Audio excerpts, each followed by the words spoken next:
So it's been about a week since I fell into REM. I'm still the girl from the sky to most in Camp Bravo, but the rumors about me have definitely calmed down a bit. Life is good, I think. I've started to find a new sort of normal, at least. I spend most of my days training with my company, and I usually wake up on time now, although I've recently started trying to wake up a bit before dawn when I can so I can sneak in a bit of extra training. This usually has me crossing paths with Easton more often than not, which has kind of turned it into some strange morning ritual. In the evenings, I eat dinner with everyone. It was a little nerve-wracking at first, but apparently screaming at instructor Leah on my first day, or kind of second day, was taken as my rite of passage for the group. And somehow, in between all of that, I write down anything I learn about my situation. So far, I don't know much, but I hope that I can find the truth soon. Until then, staying in the Navy doesn't seem like that bad of an idea. Yeah, I am a recruit after all.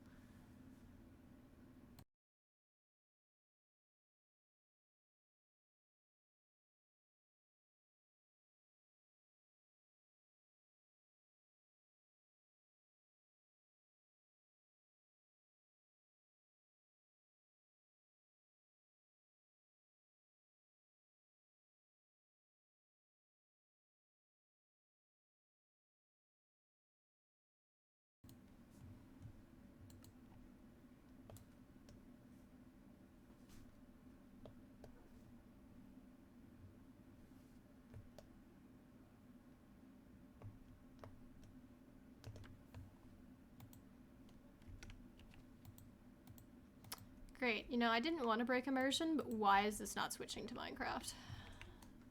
Why is my life breaking? Hi chat, we're here for a second while I fix my life.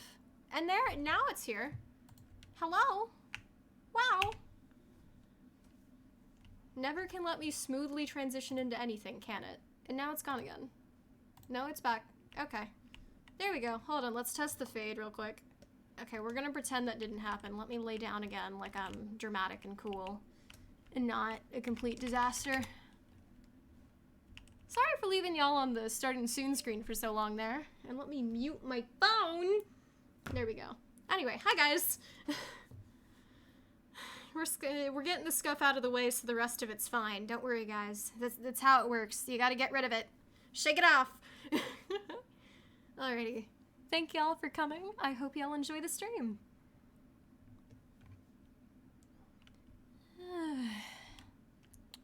Good morning. Wait. No one's here. Wait, am I late again? Robo Dog, why didn't you wake me? Shoot. I gotta get ready.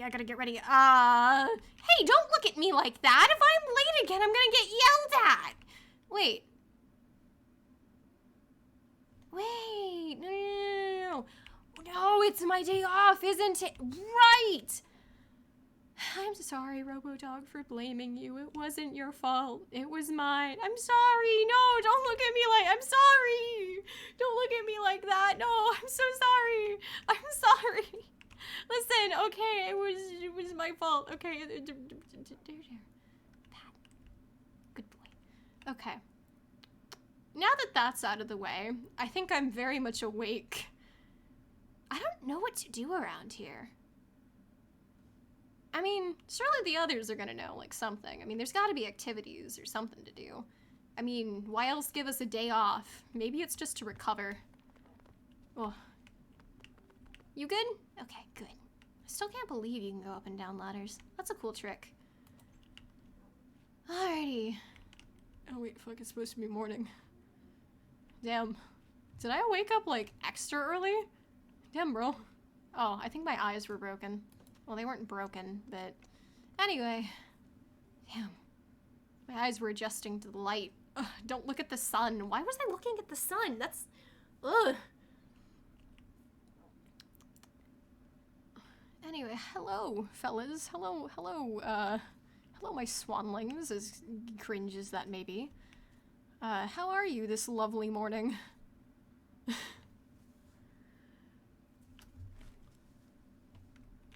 I should probably go see my friends. Hello, guys. You step outside, the crisp morning air welcoming you. This is your first real day off, and you're honestly not sure how to spend it. Before you can dwell further on the subject, voices draw you from your thoughts, and you notice several of your friends standing together a bit ahead, near the well. You make to approach them when the tones of their voices wash over you, and you realize that they're arguing? Robodog presses against your side, sensing your unease. You tangle your hand in his fur, offering him several well-deserved scritches. You take a deep breath and still yourself. You're all friends, so whatever the issue is can be solved. Your friends are gathered in a loose circle. Kate lingers farther from Niall and Easton, both of which seem to be in a far more heated debate. You've seen them banter before, and this is most certainly not it. Easton, just... Niall tries, sucking in a sharp breath through her teeth. You're doing it again. Doing what? Refusing to listen to anyone but yourself, Niall exclaims, irritated. At that, Easton rolls his eyes. Maybe spew something other than nonsense and I'll listen, he retorts dryly. Hi, guys? Kate is the first to notice you, and he looks relieved to see you. He quickly walks the rest of the distance between you and him. It's about, that one thing from last week. Apparently Easton heard back from Fair, he explains uncertainly.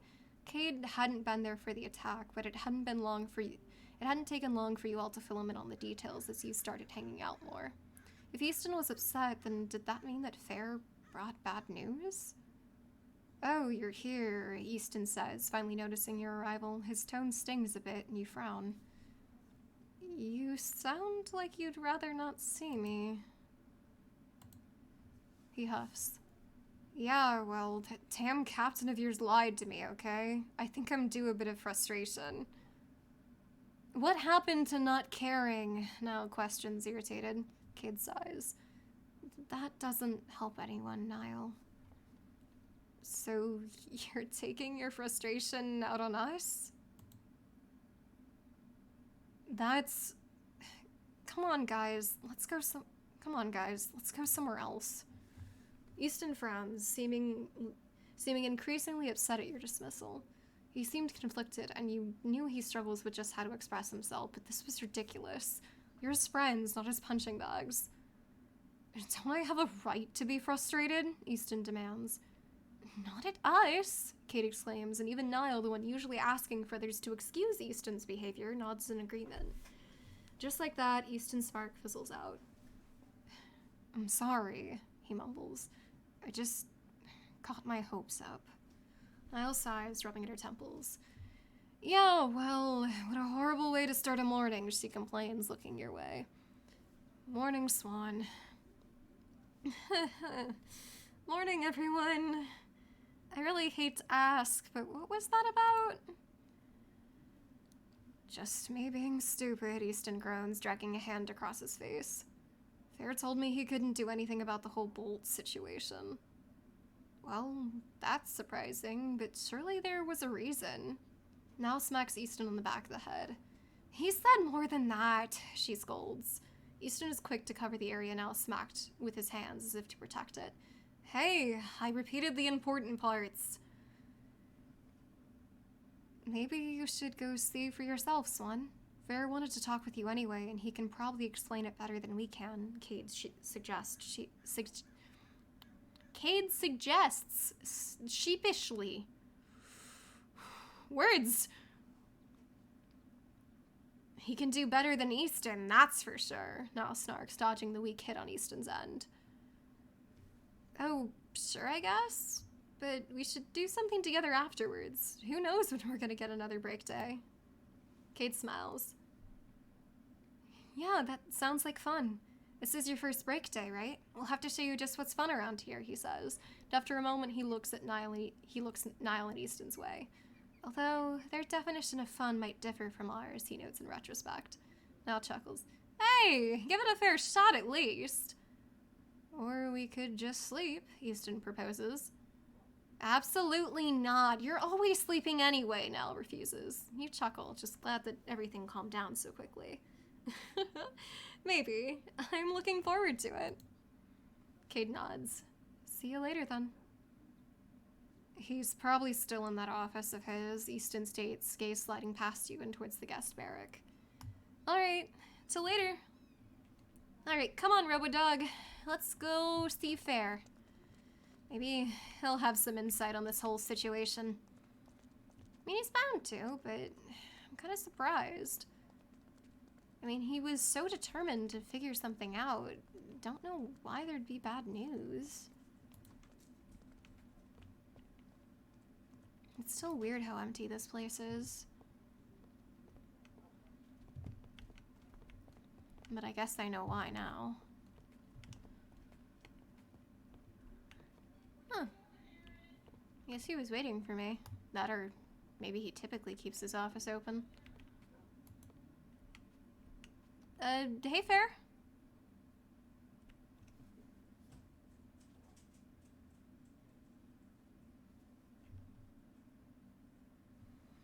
The door to Fair... Oh, fuck, that man pixelated.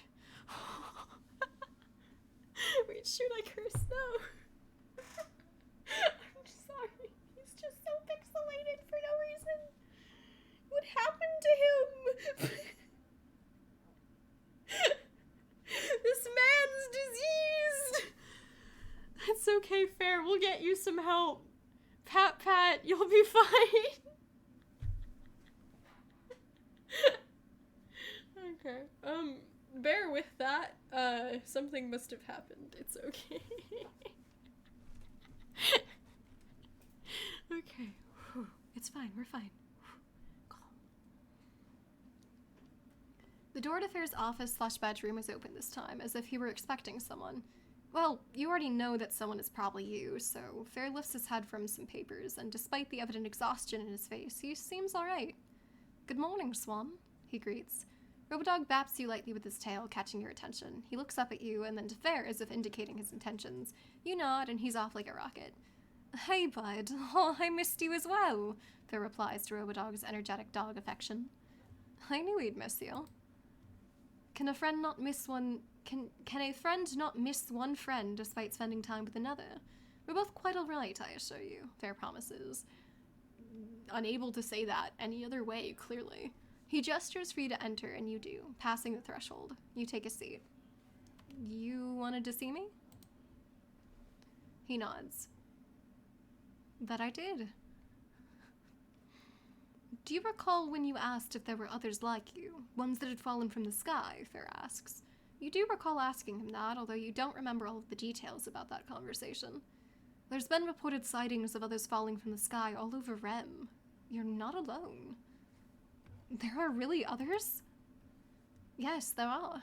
No one is exactly sure why this seems to be happening, and nothing is fully certain, but there are others like yourself, Fair reiterates. There may be a chance you can learn the truth behind what's happened to you. That's pretty great, actually. Do you know where they are? I cannot answer that question just yet. I'm looking into it, though, rest assured, Fair answers. Well, at least you knew there was hope. You could be patient for a while longer. There's something else. Is it related to Easton? Fair nods. I assume you've already run into him. You nod. I did bring word of the incident to Luella, and I did ask her to look into it. Fortunately, it was not that simple. She's always been rather good at taking advantage of the given situation. What did she do? It's clear what she wants from me, he sighs. She said that it is not her responsibility to investigate, as I am not one of her captains, despite it obviously being her responsibility. Wait, that sounds like... He nods. She wants to use this to force my hand. Since she did not dispose of me as intended, she wishes to keep me on a tight leash for whatever reason. I've still not the faintest clue as to why she is doing this, and it's about to drive me mad, he laments. So it's Luella's fault you can't help Easton. Unfortunately. Oh. Is there anything I could do to help, maybe? No. For now, it seems my hands are tied. I will continue to look into Easton's situation on my own, but I have very little spare manpower, he says, embarrassed at his own inability to do more. I'm sure he'll understand eventually. He has a temper, that's for certain, Fair notes with a sigh. It's your day off, isn't it? I don't want to keep you longer then. However, before you go, could you do me a small favor, he asks. You nod. I need this handed off so that it can be delivered, Fair explains, handing over a simple envelope, likely containing a letter inside. It's addressed to the Admiral? Is this to your superior? Fair chuckles. Not quite. It's to an old friend. Well, we at the very least knew each other once upon a time, he hums. They are a captain of the guard in a distant kingdom known as Erwin. Oh, well, I can deliver this. Thank you, Swan. You nod in turn, heading for the door. Robodog showers Fair with more dog affection before following after you. Okay. So I need to give this to the male person then. Alright, I think we can do that, and then we can go find the others. Although, this whole situation has me in a mess. It's just... Surely Luella just can't get a... Whoa.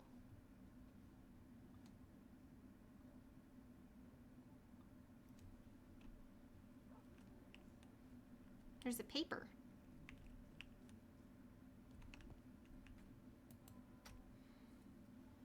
What does this say? You were used. The longer you remain, the greater the danger? Keep the diamond on you. You will need it. What? Wait a second. This other note that I got. I think the handwriting is the same.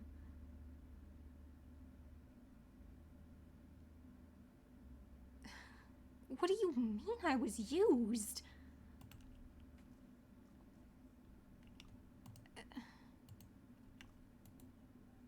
The greater the danger. What do you mean remain? What am I supposed to do? Leave? Keep the diamond. This thing. Whatever. Just, doesn't matter right now. I have more important things to do than worry about random things of paper. Right, that's right.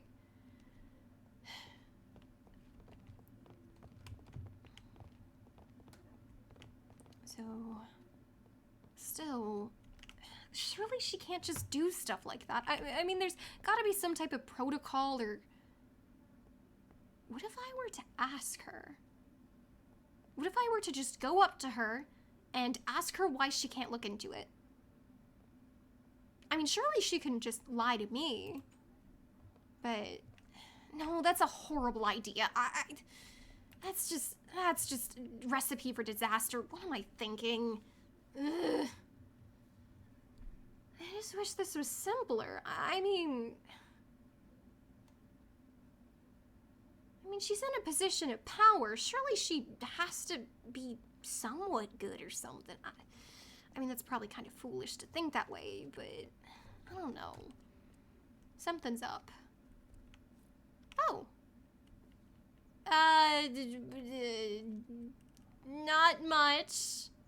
Just Luella, and how I'm not going to go talk to her and demand answers. Are you sad, Robodog? Yeah, I'm not gonna do that because it's a horrible idea.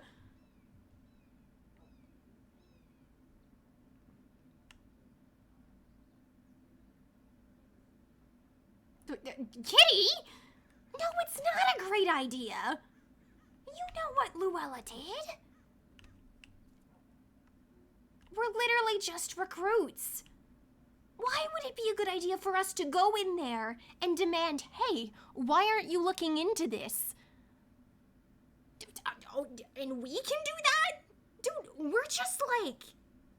We're the little baby children of the Navy. We're like nothing. They're like some Commodore or something. I'm not doubting myself. I'm being realistic, dude. Okay, you know, when you look at me like that, I want to trust you, but I know this is a horrible idea.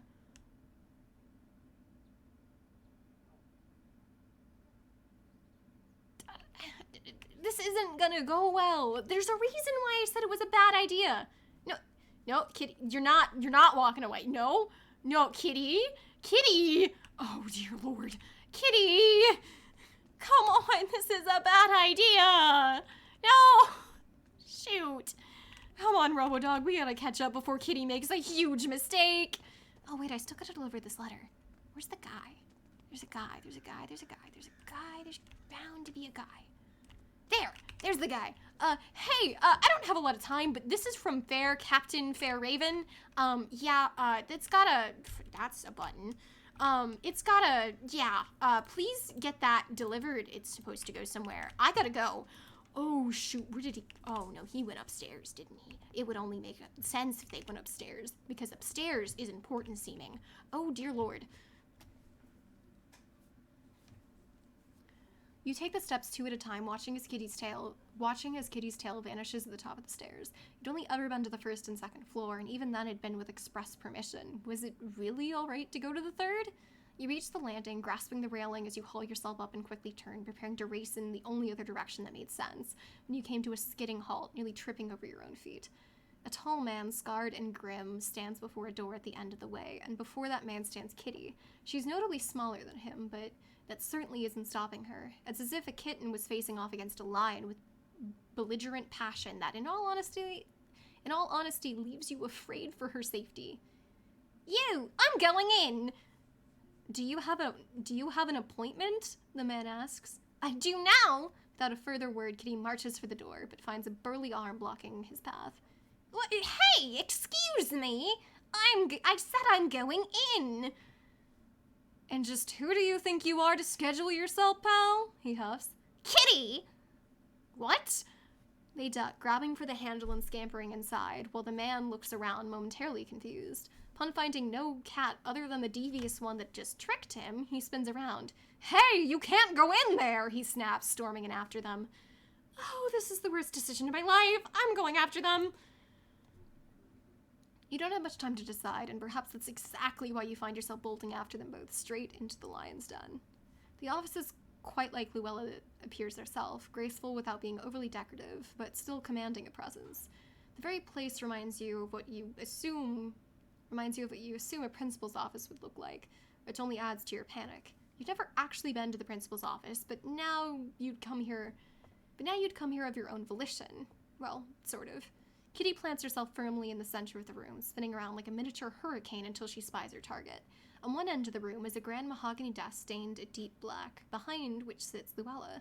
She's relaxed, poring leisurely over a letter, quill in hand. Hey you, what's the meaning of— Hey! Okay, mister, the question goes to you now. The man, whose name you still don't know, snags Kitty mid-sentence, holding them up by the back of their collar. Yeah, you're a real tough guy, ain't ya? He mutters. Ooh, just wait till I get my hands on you. You'll regret the day you ever scruffed this cat. Slowly the woman shifts in her seat, blue gaze lazily drifting up from her work to the commotion, at which Kitty is the center. Vince, what is the meaning of this? She questions, tone a dangerous drawl of disinterest. Just a small rodent problem, Captain. Nothing you need to worry about, Vince grunts out, shooting Kitty a very pointed glare. Rodent? Kitty all but shrieks with a noise of utter offense. I'll have you know Kitty, I'm so sorry, Miss, Brooks, sir. Kitty was just, being a bit overzealous. We really did intend to make an appointment. Luella raises a hand to her lips, indicating that she desires your silence amidst your ramblings. You quiet after a moment, heart pounding in your chest, and you internally beg Kitty to not make things worse. Kitty, however, continues their scuffle with Vince in the background, continuously failing to free themselves while spitting increasingly interesting phrases. I recall you from that day, Luella voices, propping her head upon her palm. Interesting. You do not want to be interesting to Luella in the slightest. Vince, drop that one, she instructs suddenly, resting the tip of her quill against a blank spot of parchment. I'll remove them at one— Wait, what? Captain, are you sure? Vince questions, taken aback. Why are you looking at me like that? It's not like I was gonna, I don't know, destroy the furniture or something. You can drop me, you know. Don't make me repeat myself, Vincey, she warns, and your blood runs cold. Vince swallows thickly and nods. Yes, Captain, right away. He carefully sets Kitty back on her own 2 feet as opposed to just dropping her. Well, lets go of her quill, allowing it to fall to the desk, a bit of ink striking a small line on the page. She flicks her free hand towards the door. Leave us. That's a good boy. Yeah, sure, Captain, he says before turning and quietly exiting. Silence envelops the room. Would you like to take a seat? She offers after a time, seeing that neither of you were going to speak. Kitty blinks, coming back to himself as he raises a hand, pointing accusingly. Sitting? There's no time for sitting. We need answers. Stat! She raises a brow as if intrigued, bringing her hands together as she peers at you over them. There's nothing preventing you from obtaining those same answers from a sitting position, now is there? Well, then take a seat, she insists, a little firmer. Let's just take a seat, Kitty. At your words, Kitty huffs, but reluctantly does follow in her stead. You settle nervously into one of the seats opposite Luella's desk, while Kitty near throws himself into the other. I'm sitting now. Happy? Kitty grumbles. Luella smiles contentedly. Very. Swan, was it? Yes? I don't think I ever told you my name. She chuckles lightly, fishing out 2 manila folders from a pile on her desk. She lets them fall, lazily opening the first one before spinning it around for your perusing pleasure. You caused quite the stir. It's only natural I do some digging, she explains. She has a point. It's only fair that she looks into you. Still, it's unsettling to know that she has. You've no known family history, and evidently go by a false name. A sufferer of amnesia. It's rather convenient, she muses. Yeah, well, so do I, bucko. What about it, huh? Kitty pipes up, currently laying upside down in the chair, glaring at Luella. Kitty crosses her arms as Luella stands, tracing the edge of the desk as she ventures to the forefront. I was just stating facts, Luella states calmly. Her gaze lingers on Kitty's boots, which are all over her nice furniture. Her expression still pleasant, she roams forward, idling beside Kitty's seat. Once more, she eyes Kitty's boots and promptly extends a hand, grasping Kitty by her leftmost shoe and pushing. A strangled yelp of surprise escapes them as the momentum ends up dragging the whole of their lower body down towards the floor, bringing the rest of them with it. Hey! They yelp, now sat upon the floor by not-so-gentle circumstances. Willa simply smiles, resting a hand on the back of the chair she just forced Kitty to vacate. Sit properly and keep your feet off my furniture, she instructs pleasantly. She circles back around to her desk and to a small brewing station, specifically for tea or coffee, you reason, noting the cups and kettle. Tea, she voices, peering over her shoulder at you both. Tea? She nods patiently. Yes, tea. Would you like some? She asks again. Kitty scrambles back into his chair. We don't need tea, he huffs. That's fine, but I was not only asking you, Luella notes. You can almost hear the smile behind those words. Swan, she prods, deceptively gentle. Are you perhaps struggling to speak right now? She questions, and your face must say it all from how her expression shifts. You straighten in your chair, dropping your head to avoid her gaze. Focus, Swan. Keep Kitty and yourself out of trouble. Don't let this come back to harm fair. You can do this. I'm fine. Sorry. I'll have some?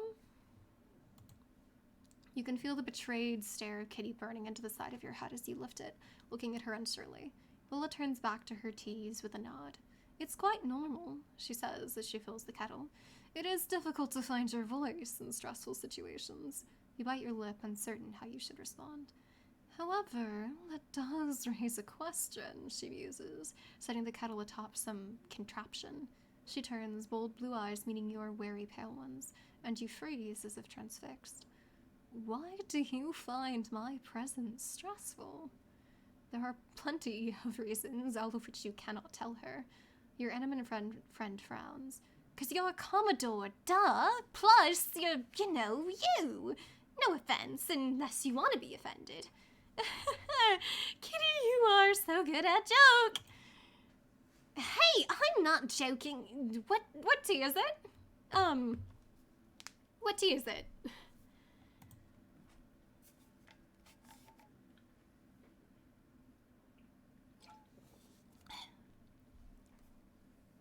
Luella watches you both wordlessly for a moment, fixed smile and moving as she debates how to respond. Green tea, she finally says, as the kettle begins to produce a whistling sound. The contraption she placed it on must have heated the water. The water, then. Luella turns, removing it from the heat and setting it down. She bundles tea leaves into 2 tea bags, placing one in both cups, before submerging them in the hot water. She takes the cups, one in each hand, and ventures over to you, carefully extending one for you to take. You accept it carefully, noticing the intricate design of the teacup. This was probably expensive, wasn't it? Luella returns to a chair, settling into it comfortably. You're after answers, correct? She questions. Well, yeah, Kitty replies impatiently. That's what I said. Well, you're here now. You might as well ask for all the trouble this has been. Why won't you look into the attack? Luella blows gently on her beverage before taking a small sip, evidently satisfied. I need you to be a bit more specific, she says. Don't play dumb. Wait, you know that one, the, Swan, you take it from here. Kitty looks at you, eyes blazing. So, when Kitty had jumped at your offhand idea, he hadn't even known what it was about? Seriously? About a week ago, my friend Easton Sharp was nearly hit by a real crossbow bolt. That attack. That attack, she hums, gently setting her teacup in its saucer. Who said I wasn't looking into it? What? But Fairside? And just why is Fair informing you of this investigation? Luella asks, the first true hint of irritation seeping into her voice. Damn it, you and your big mouth. 'Cause we're his people. Why else? Kitty argues. And I was there when it happened? You take an awkward sip of tea as Luella regards your poor answer.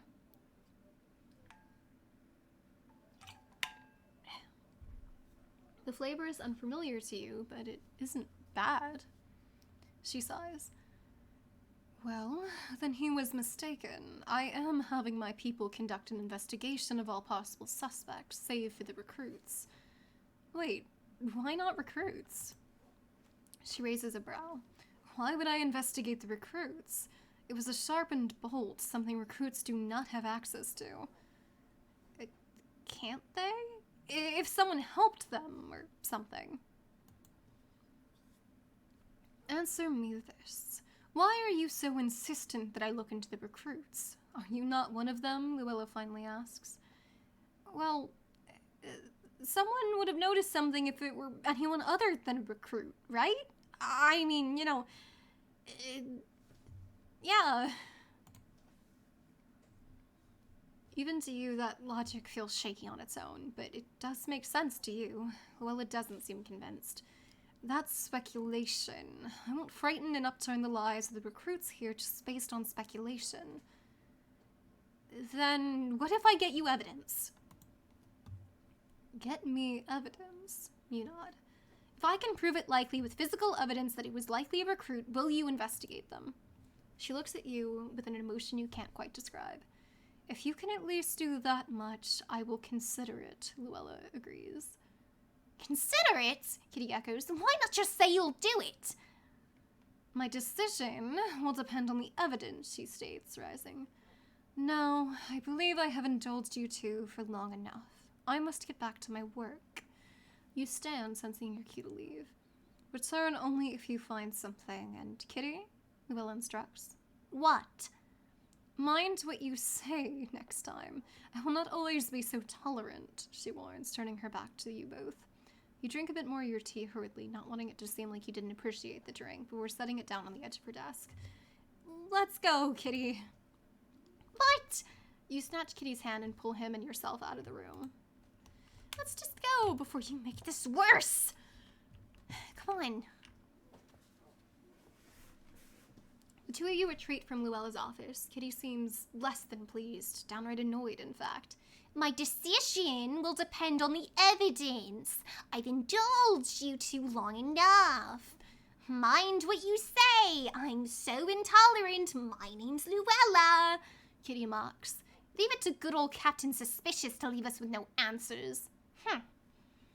We're just gonna have to get to the bottom of this ourselves. Put this theory of ours to the test. But then if we present the evidence, then surely they'll have to look into it. Luella said so. Yikes, and they treat me like the child.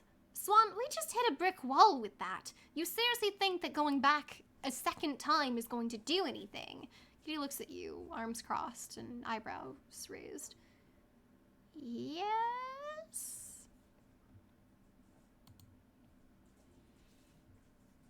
No, silly, she's just gonna brush us off again. If it wasn't enough to just tell her in the first place that, hey, my friend was literally attacked, then why should pestering her again make her any more inclined to actually take action? Now, I don't know what exactly Fair told you, but if he was bad-mouthing Luella, then she's definitely bad. So instead, we're gonna do this Kitty style.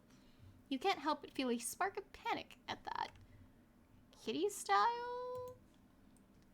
That's right, baby. We're setting up the full-scale investigation that she never could. We'll crack this case in no time.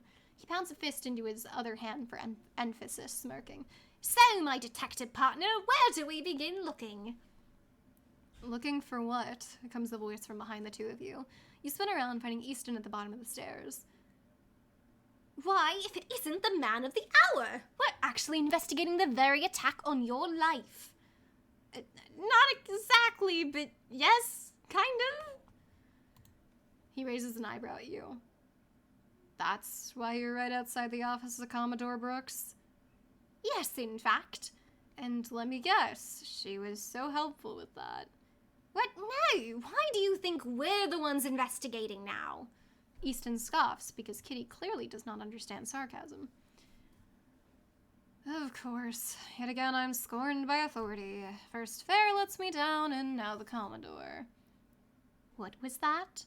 Kitty's eyes flashed dangerously. What about it? That your captain was complacent over the fact that someone tried to shoot me? Complacent? Guys, let's not.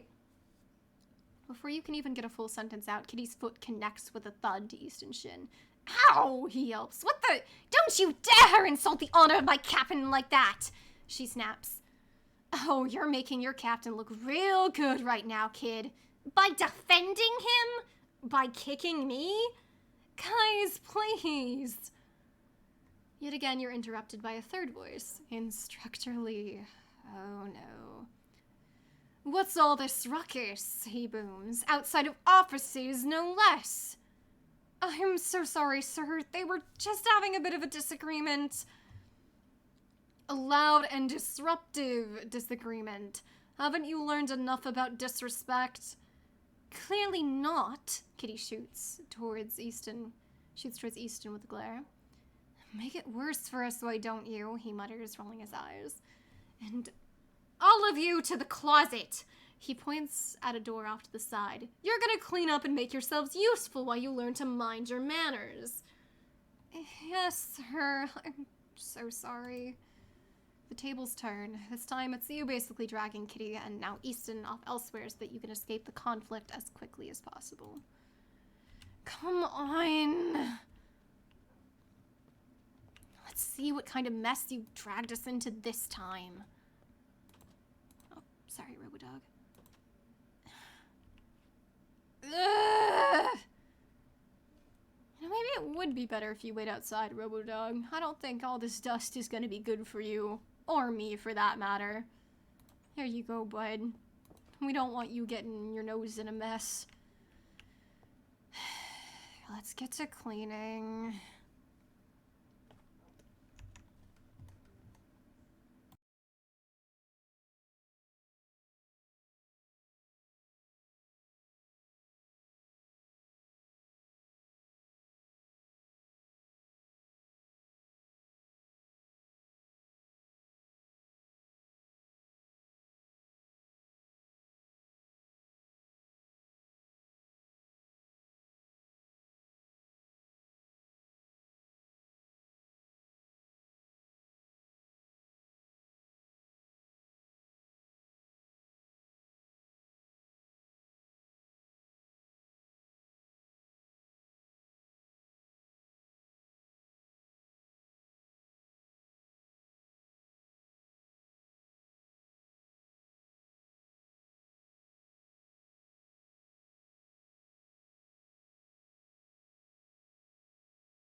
The room is cluttered and dusty despite your combined efforts, but you do seem to be making minor progress. Sorting through all the containers and combating your allergies was taxing work, but hopefully you'd all be done soon. Easton leans against a wall, wiping sweat from his brow. It's your fault that my day off is going to waste, he complains, eyeing Kitty from across the room. Oh, I know it ain't! You're the one that started it! Kitty retorts, resisting a sneeze as they unleash a cloud of dust from an old crate. My bruised shin says otherwise. Okay, can we not? This is the third time today that I've had to sit in on an argument.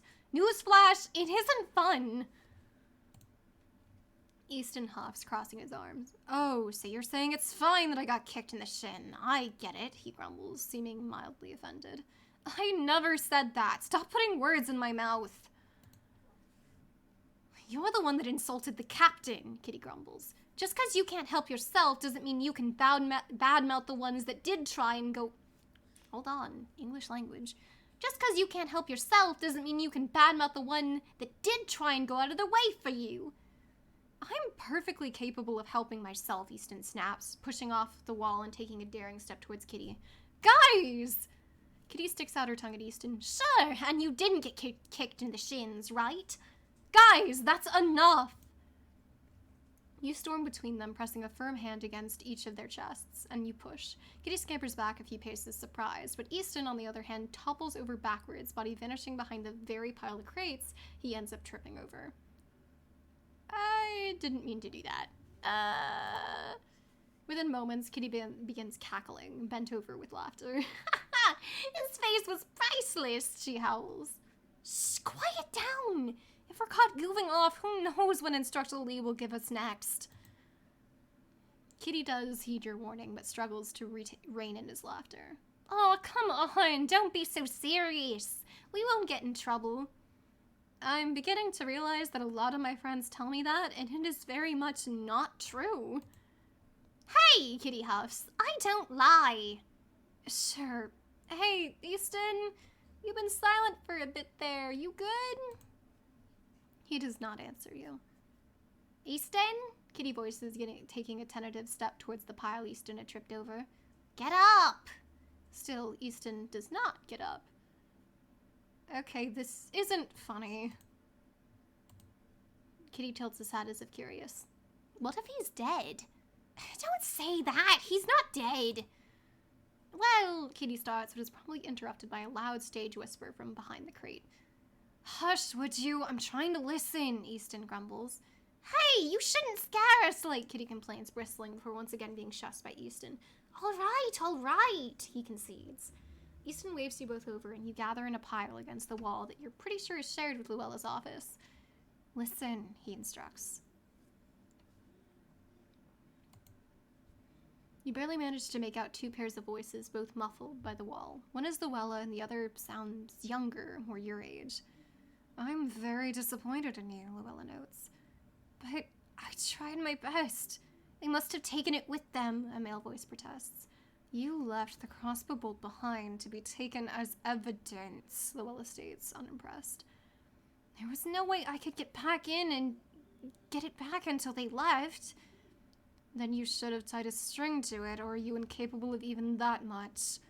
But what if they saw me? They protest once more. But nothing, recruit.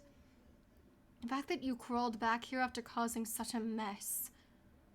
There's a heavy sigh on the other end. The depth of Luella's despicableness was slowly unveiling itself, it seemed.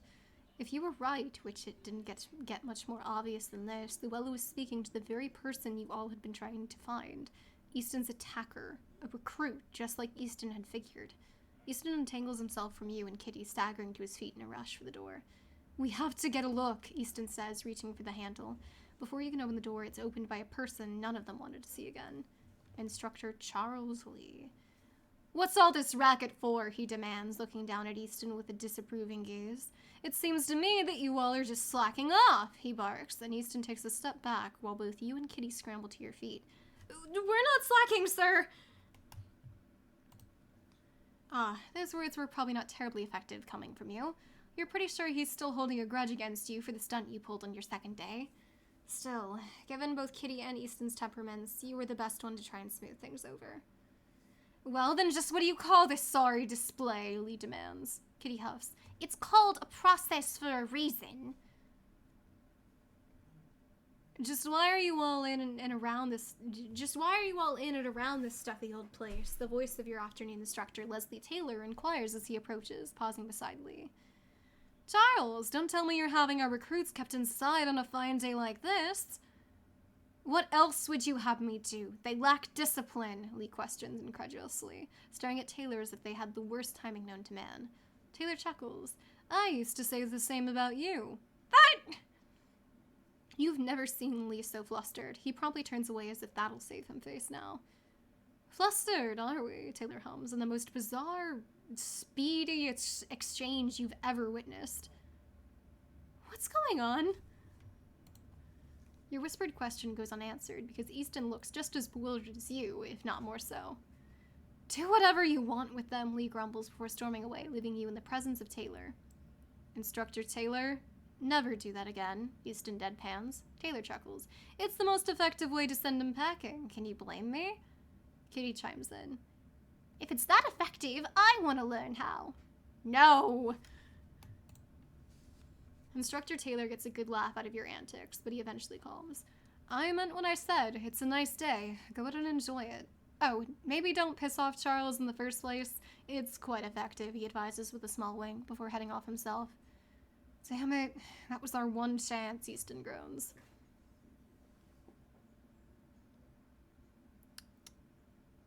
Oof. There was a bit of a pasting mishap here.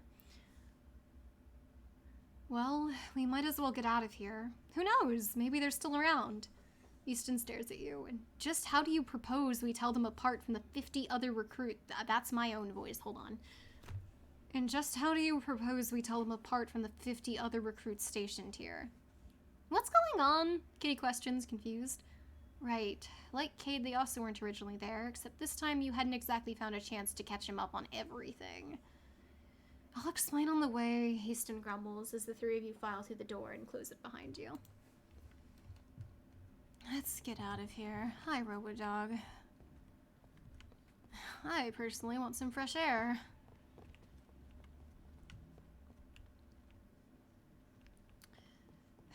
Okay. So, this is so weird. So Luella had a part to play in this whole thing too. She clearly at least knew of the situation beforehand. If she knew of it beforehand, then she couldn't just have had a small part to play. And she orchestrated the other... Wait a second. She took advantage of this incident so that Fair would potentially have to become one of the captains in her fleet. But she knew of it beforehand, so it wasn't like she was coincidentally taking advantage of it. So it was more like she orchestrated it. Which meant she had a part to play similar to the level that she probably did in the incident with Fair. They're connected. Wait. Easton, I need you to go get Niall and Kate. I need you to go find them now. Bring them to the Nevermore Barrack. The meeting room. There's a meeting room on the second floor. Okay, Kitty, come on. I just figured something out.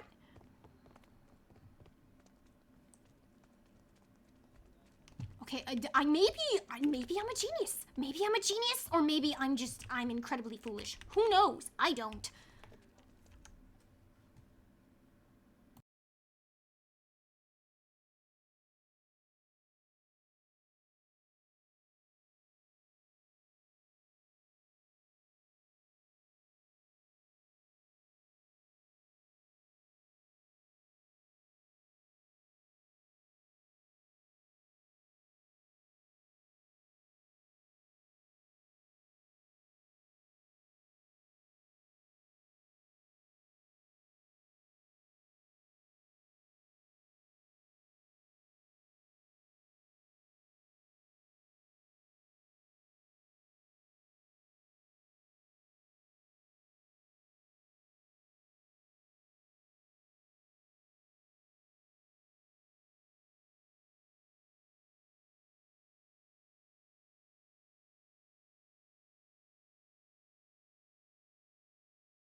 Okay, so I may have come up with an epiphany, and I think, I think we all should just know. So, we know, wait. It's fine if I tell them. It's fine if I tell them. Okay, so, sorry for bringing this up, but it's kind of connected and important, and at this point I think we're all involved. So, the attack on your crew, fair. That had 𝐿𝐿𝐿 involved. At the very least, she had some contact with the pirates that attacked your crew. We know that. So then Easton's incident where he was attacked. We heard 𝐿𝐿𝐿 talking with the culprit, and we know that they're a recruit. She was talking with them. She knew about it. It sounded like that. So that she had involvement. So then that brings me to the part where she seemingly just took advantage of the situation, because she didn't.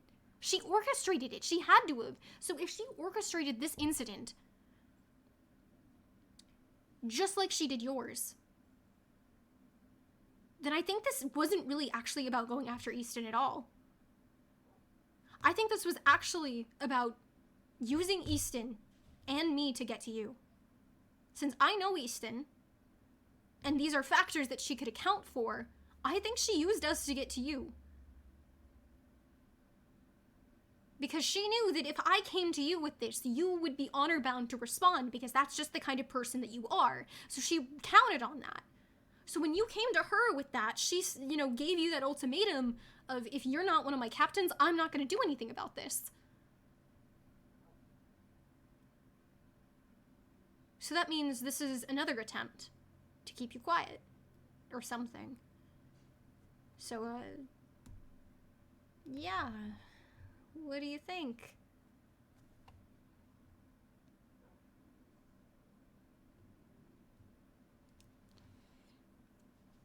If this is true, Fair muses, a hollow look in his eye, then by associating with me, you have been put in danger.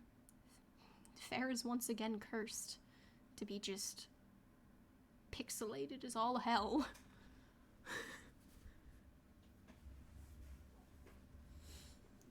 It's not your fault, Fair. His expression is grim, but he does nod to acknowledge your words.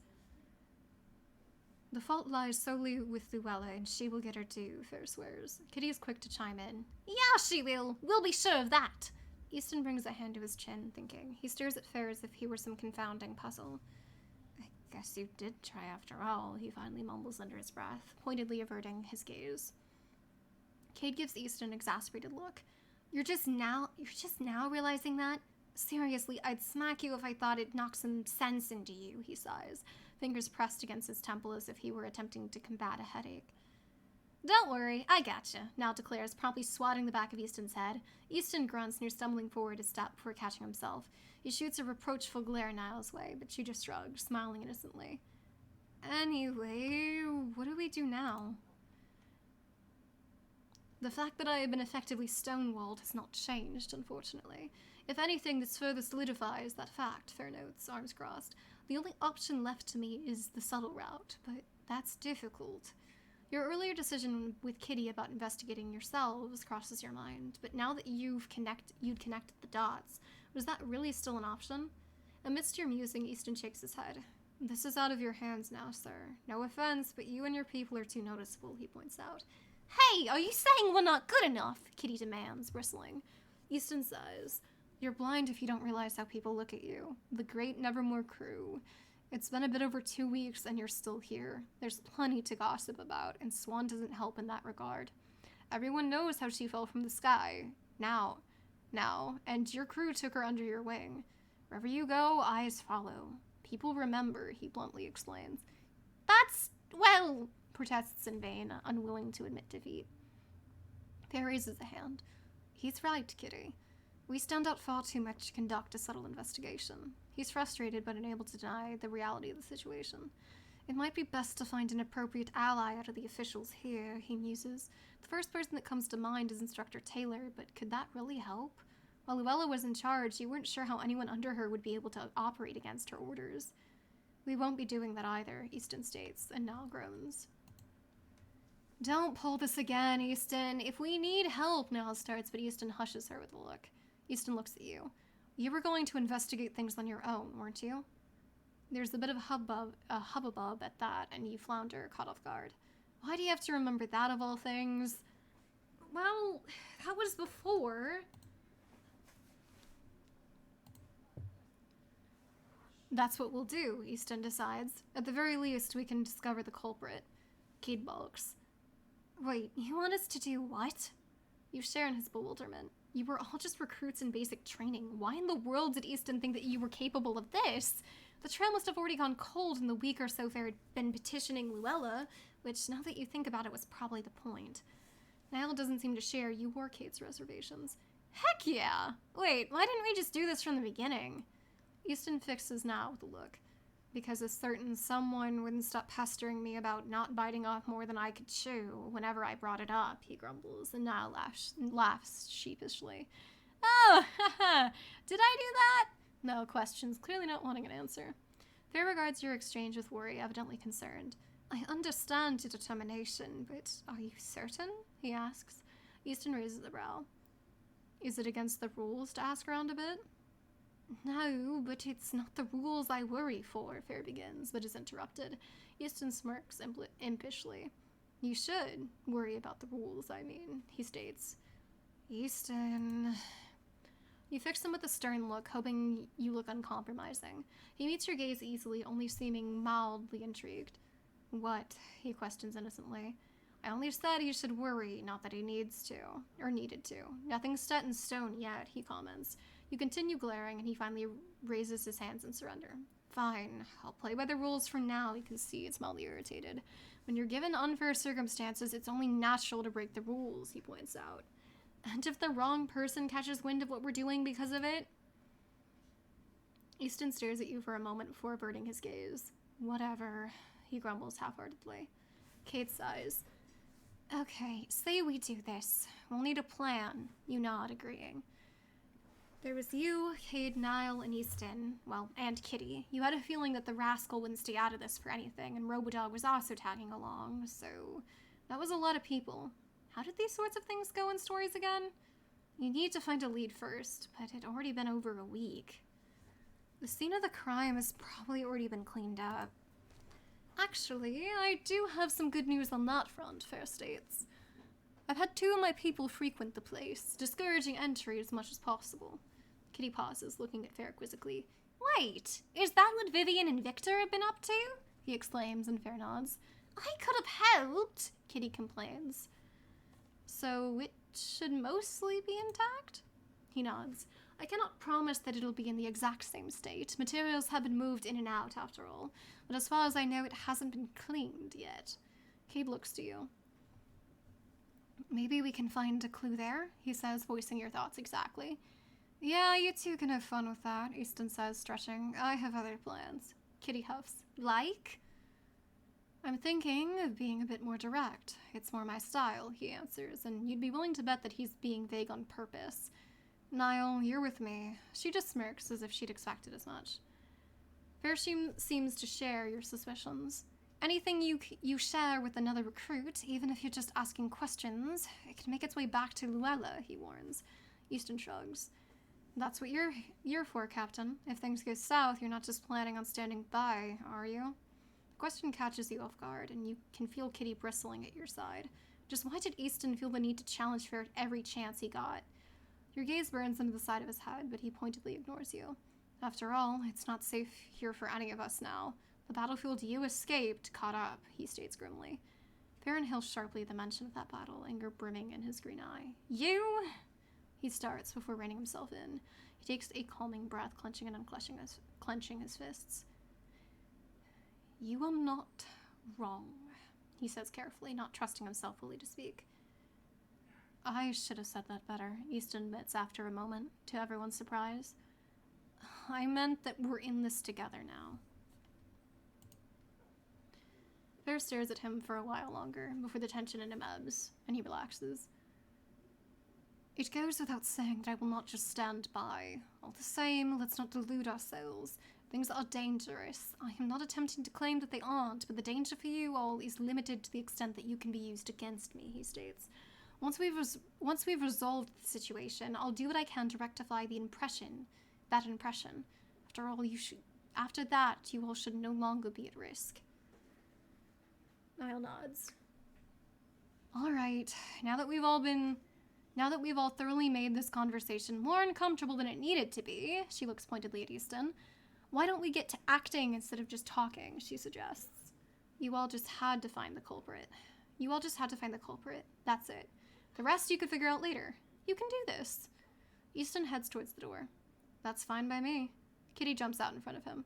I'm coming with you, he declares, staring up at him. Easton blinks. No, go with Swan and Cade. Kitty huffs, crossing her arms. Someone's gotta make sure you don't cause trouble, she insists. You bite back a laugh at that, because coming from Kitty, that was a bit funny. Niall stops beside Easton. It'll be fine, Easton, she assures him, hand on his shoulder. Welcome to the team, Kitty. Just be careful. You still aren't quite sure just what Easton is planning on doing, and he seems to want to keep it that way, but you just hope he has the sense to not mess this up with the rest of you. Your stomach was already in knots just thinking about all the things that could go wrong. Keep me informed, or I'll put a stop to this myself, I warn seriously. Yeah, Easton grumbles. Let's just go already. With that, Easton, Niall, and Kitty exit the room, leaving you, Cade, Robodog, and Fair. Cade musters a nervous smile. I know everything about them. I know everything about them makes it near instinctual to worry, but they probably know what they're doing, he says in a half-hearted attempt to reassure everyone. You sigh. We should get going, too. Yeah, Kate agrees. You pause, looking around for Robodog, only to find him at Fair's side. The captain is murmuring something to him, but you can't make out what he's saying. Fair stands, straightening, and Robodog trots back to your side. Stay safe, both of you, he says, and you manage to smile. We will. Okay, let's get going then. To the scene of the crime. Oh, Lord. I don't know what could be left there, but maybe we'll get lucky. And maybe we'll get, lucky enough with the others not causing too much of, any trouble. Let's not leave their front door open. Okay. So if I remember correctly, it was just near the docks, more on the wooden section.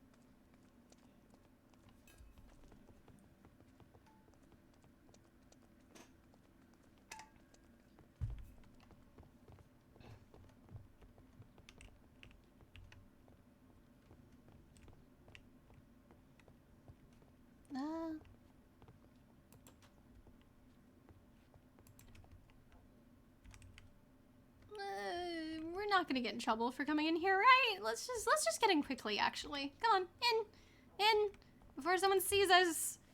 Okay. I guess we just look around now. From what I remember, the arrow thing bolt came from up there and it broke the glass. And then we were over here, which we fell on these crates then. The crates in the corner are crushed, splintered wood littering the floor around them. Easton really did take a tumble. Yeah, I guess I'm lucky that I didn't land fully on those. That would have hurt really bad.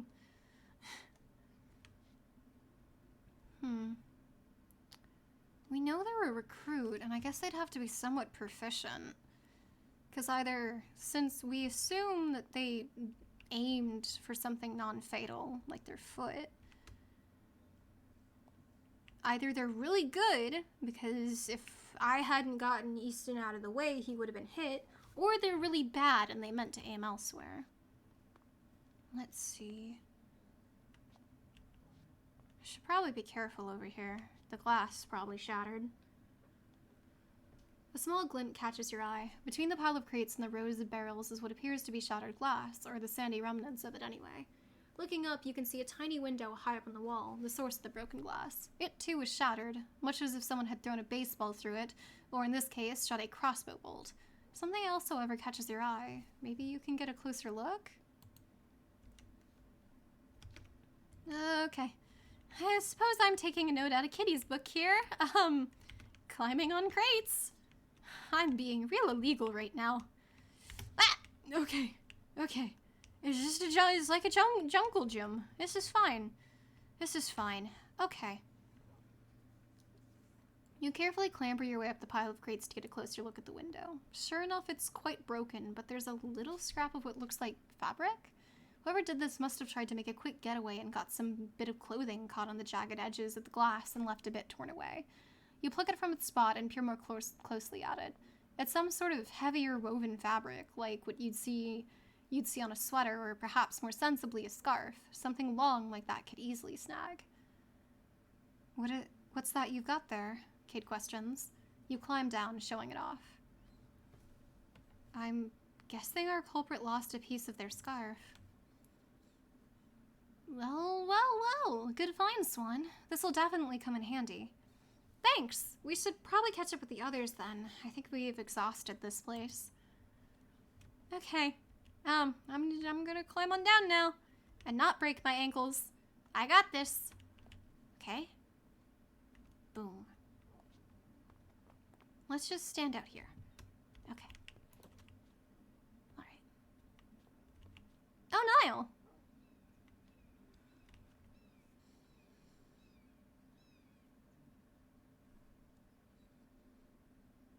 Oh, yeah, actually.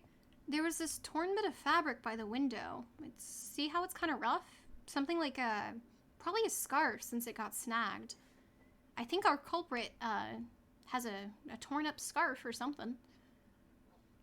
I don't know if that'll be, like, a lot of help unless we have a suspect, but...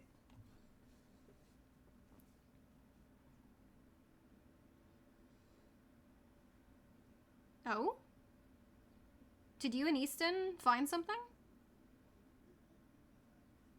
Wait, you have a suspect? How exactly did y'all narrow it down so... you know what? I don't think I want to know. A guy named Jonah Osborne? Huh. Well, why don't we go see if we can compare this, maybe?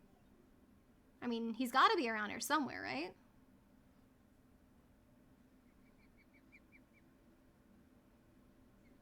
Alright, let's go find the others then. And see if we can find this Osborne guy.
Okay, so he's over there? Guy in the blue shirt, right? Okay, here's the cloth piece. Yeah, I think it looks a little torn, actually. The color looks the same, too, and it's kind of hard to tell from this distance, but I think it might be the same fabric. I think we got our guy. Jonah Osborne. I guess looks can be deceiving. I never think someone like that would take a shot at you. Okay. Shh. Not right yet. We gotta have a plan first. We found our culprit, so let's head back to the barrack and try to figure out what to do next, okay?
You stand with your friends around the Nevermore meeting table. It was time to devise a plan.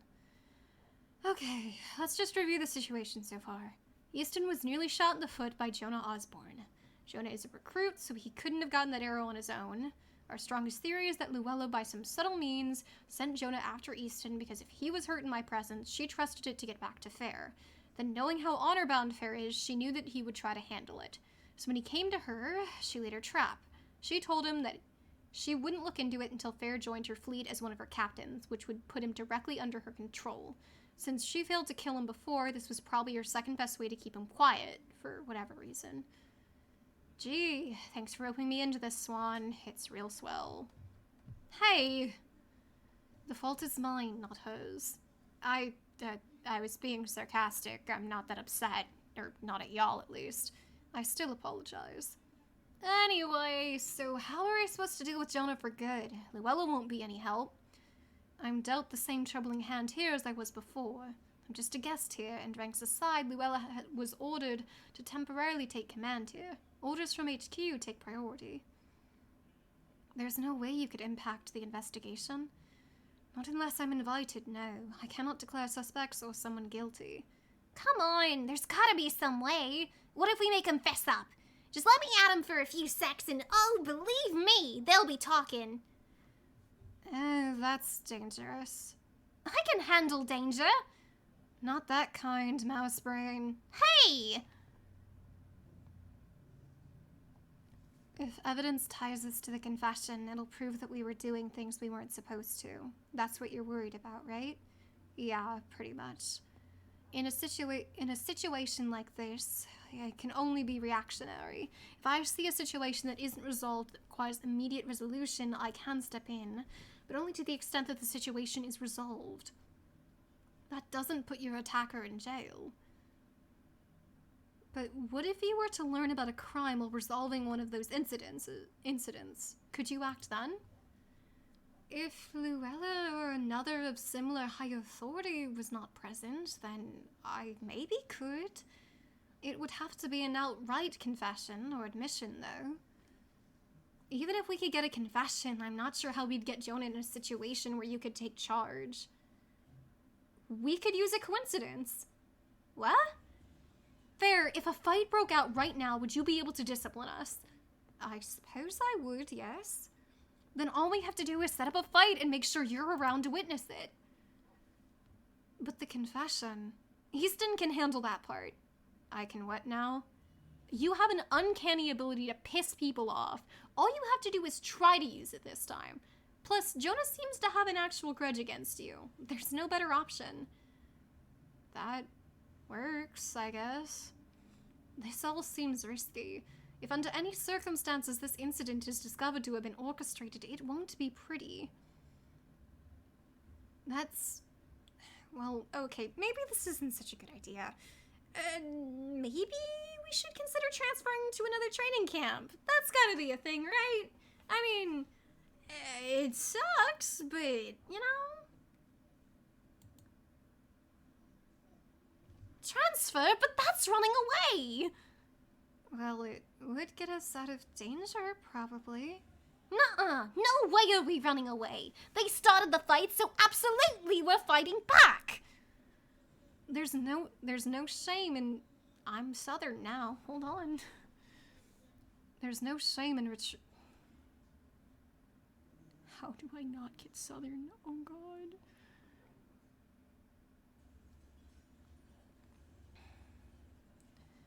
There's no shame in retreating.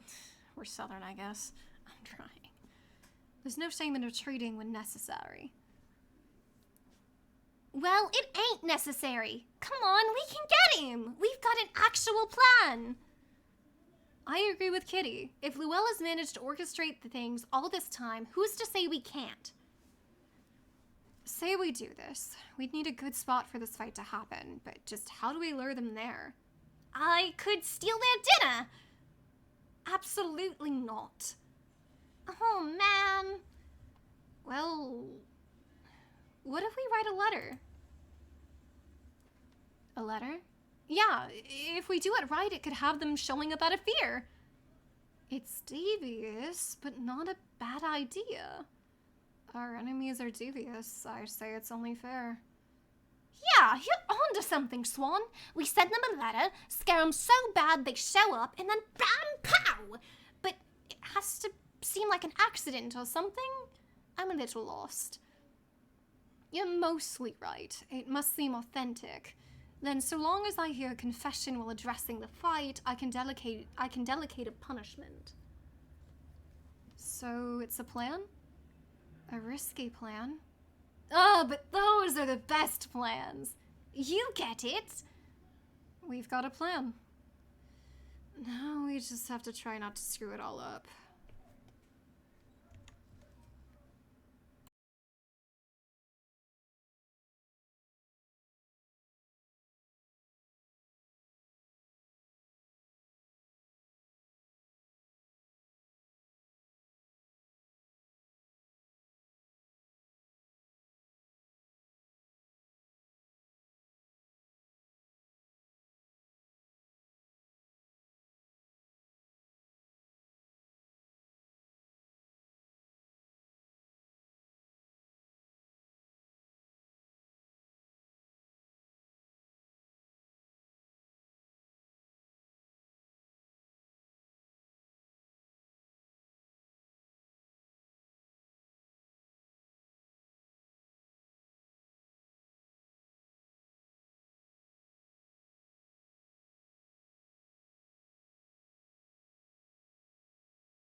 Okay, it's nighttime.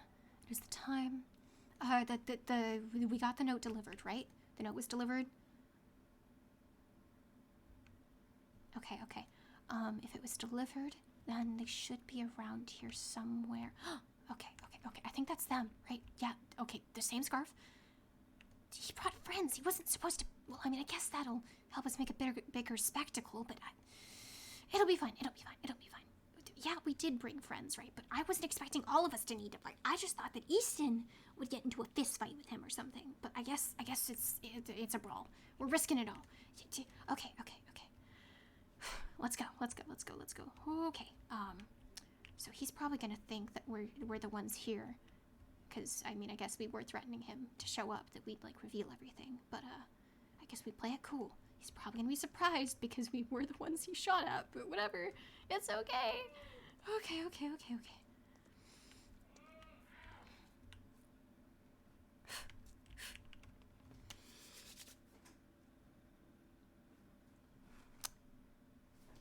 So, quite a night to be out and about, ain't it?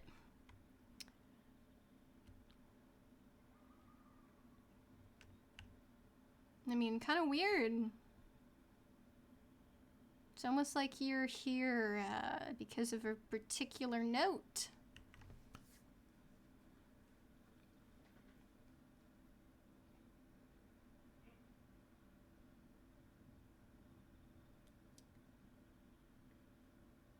The note that specifically told you to come here, or we would reveal, you know, that little thing you were a part of. Because we have evidence. Why else would I be here in the middle of the night, dude? We're not supposed to be here. Easton, I don't know what to do from here. I'm not good at this. Confrontation is not my thing.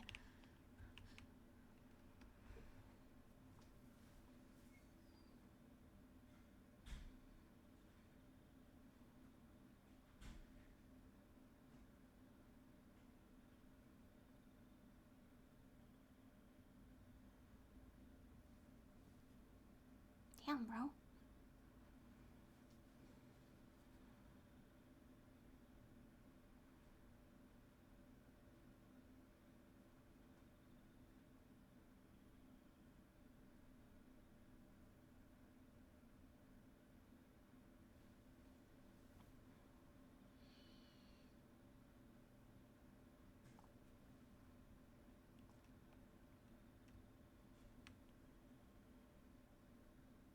I mean, do you recognize, you know, just this?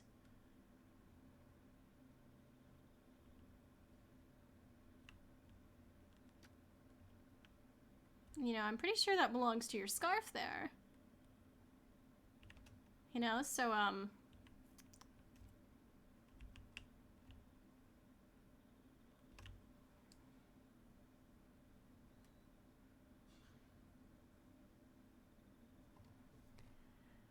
I mean, wasn't it a little bit cowardly, the way you kind of sat in that window and shot at someone that didn't even know you were there, rather than fighting them like a man? You know, face to face, like we are right now. Oh, but I was there. Aren't I the one that thwarted you?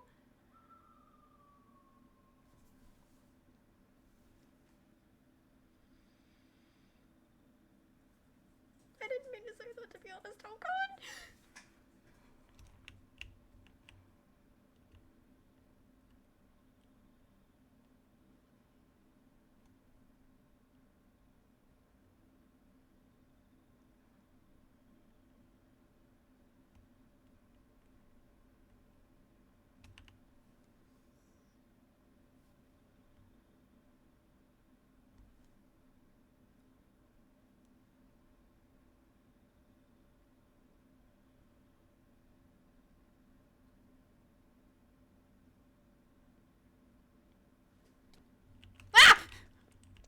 Okay, he started it! He started it! Okay, I gotta do my part in this. You! You! Okay. Oh, these things are blunted. I can't get hurt. It's fine. Hey there, buddy. Hello. Okay. You've been practicing for this. Exact reason. Okay. Okay. Wait. Come on. Damn it.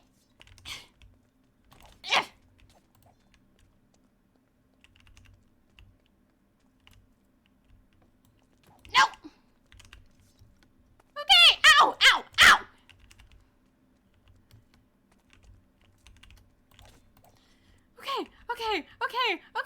Okay. You know what?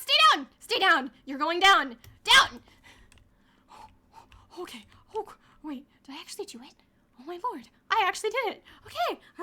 Okay. Craft Eldritch.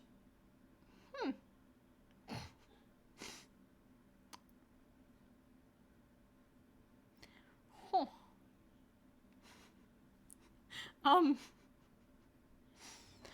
Do we maybe want to, like, get out of the dialogue and stare at the really lovely sky for, like, 5 seconds while y'all maybe take a look at why it says Craft Eldritch? Just in the little place where the fellas are supposed to be. Just a little, just gonna twiddle my thumbs. It's okay. Hi, guys. Hi, fellas in my head. I'm gonna drink more coffee.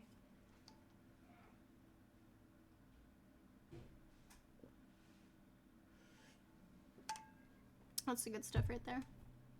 It's the only thing keeping me awake.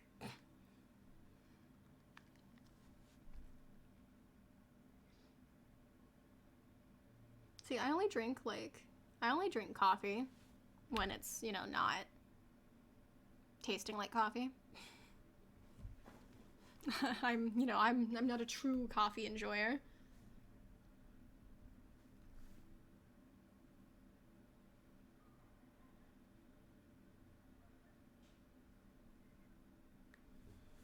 Okay. You can still hear fighting, but no one makes the move towards you. You spot Easton through the mess, and he too seems to have been victorious. You look back at the recruit you defeated, staring uncomfortably as they lie upon the ground, groaning. This fight had felt nothing like the previous bouts you'd been in, and now all you feel is guilt. Standing here, weapon in hand, as if you're a bully. You don't feel good about having hurt someone, even if it had been necessary. You fiddle with the potion hung at your side, fresh aches and pains muddling your thoughts. Your opponent had given back about as good as they got, evidently. Well, what other things was this meant for, if not to relieve some of the pain? It takes you a moment to free the potion from its restraints, bringing the bottle to your lips. It's then you remember the cork, lowering the bottle to clumsily pull the offending stopper free. You drink then, downing the reddish-pink liquid in one go. The taste reminds you of the medicine you used to take for headaches when you were younger, before you became too old for liquid medication. It's the only medicine you've ever had that didn't taste foul in some way. Its effects aren't instant, but as the fighting draws on, you can feel your pains ebb, but not vanish. They linger, far smaller beasts than they'd been prior. You exhale, sighing in relief as you stash away the bottle, not wanting to be wasteful or litter. You see a flicker in the window of the building beside you, the guest barrack, a figure moving within. Fair must have seen enough. You're glad, because it's only due to a miracle that your racket hasn't awoken anyone else. Swan! Cade calls breathlessly, jogging to your side. Are you all right? You wordlessly point out your opponent, who's evidently decided that they're better off remaining on the floor, and Cade quiets, question answered. What about the others? He makes to speak, but is not given an opportunity to answer. Fair storms up the stone steps and onto the upper levels of the docks, Catherine at his side, carrying a lantern.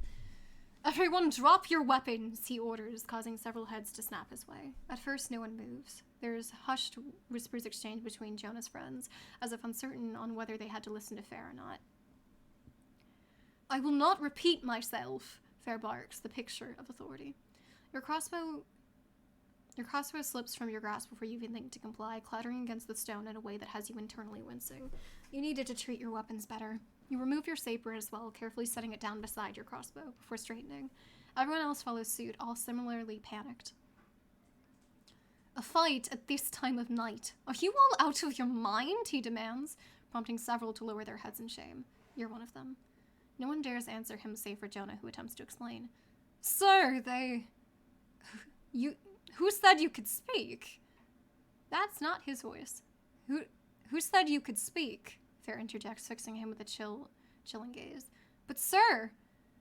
Continue speaking if you wish to make this worse for yourself, Fair says calmly. And even Jonah does not dare speak a third time. After a moment, Jonah scans the crowd until he finds you. He frowns as if displeased. Swan? Yes, sir? Your voice does not come out as clear as you'd wanted it to, but perhaps the nervous tremble will prove helpful. I'm disappointed to find you here, Fair states, and you feel a twinge of horror despite yourself. I'm sorry, sir. May I explain? He stares at you for a moment longer before he finally nods. I will not tolerate excuses. You take a deep breath and begin. I realized that I had left my weapons out here, so I came to find them. Fair interrupts. This is already sounding like an excuse. Is this relevant to what happened tonight? You nod, trying to ignore the feeling of several sets of eyes on you. I promise that it is, sir. Very well. Continue, Fair allows. My friend Easton was nearly hurt a week ago. Someone shot at him with an actual crossbow bolt, and we still don't know who did it. So all that considered, I was scared and didn't want to go alone. My friends agreed to come with. You nod towards Easton, Niall, Kate, and Kitty. Robodog was a given, you figured. They were already here when we arrived, you explained, pointing towards Jonah and his friends.